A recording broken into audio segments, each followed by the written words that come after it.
Hi, my name is Lester Leong. I'm with Group Gearheads, and this is my entry for doing wheel signs for MEC 104. The experiment I'm going to be doing today is an experiment that's found in the book in Chapter 10, and it has to do with static electricity and being able to move water without touching it. So the basic premise of this exercise is taking a comb, something like this, rubbing it through your hair, and in the process generating a good enough buildup of electrons in the comb. And the hope is to get the comb negatively charged enough to be able to bend to attract the positively charged water in a faucet. I've got my running stream of water here. Oops. Yeah, that didn't work, huh? Let's maybe try to brush it a little bit more.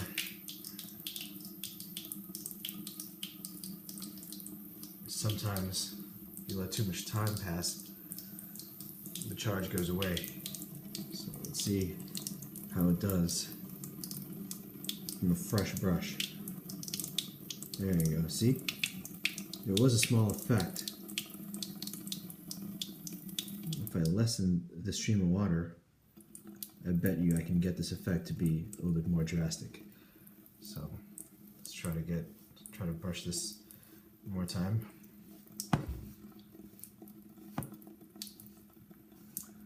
Really try to get that buildup of charge.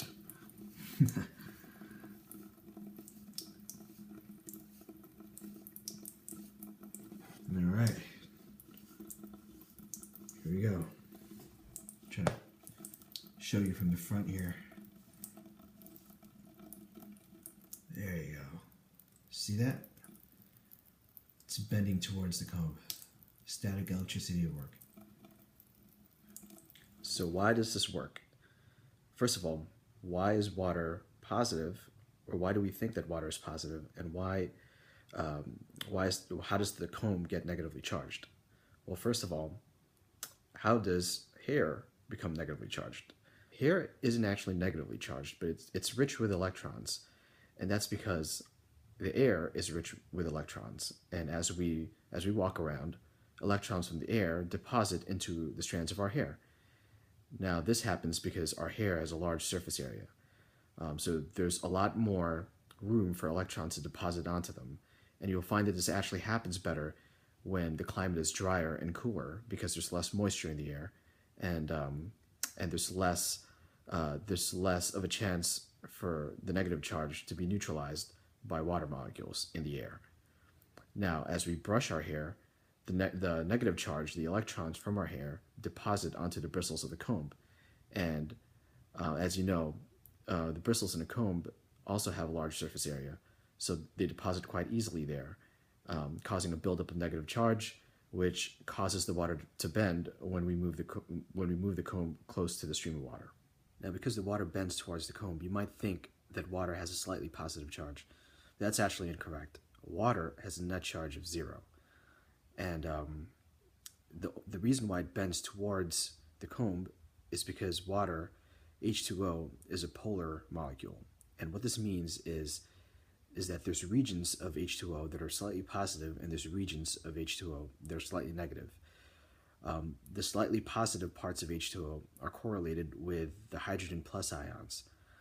The negative charges are mostly around the oxygen ions, anions, so to speak. So it's these positively charged hydrogen ions, the positive part of the H2O water molecule, that gets attracted to the negatively charged bristles of the comb, and that's why water bends towards the comb. Just for fun, let's try to vary the parameters of this project a little bit by picking different kinds of combs, different brushes, and seeing if they have the same effect on a running stream of water. I'm brushing my hair, this round brush. Let's see if this does any better than the comb. And now the bristles are actually bigger. There's more of them too. There's more of them going through my hair.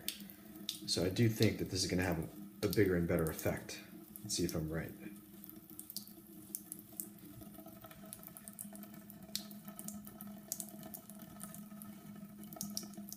Much better.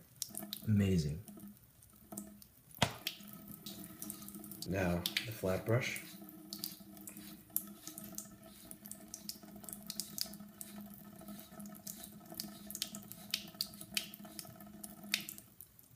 Great effect as well.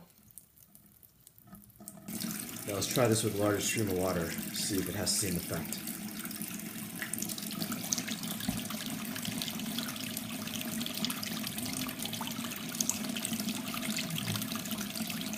Nope.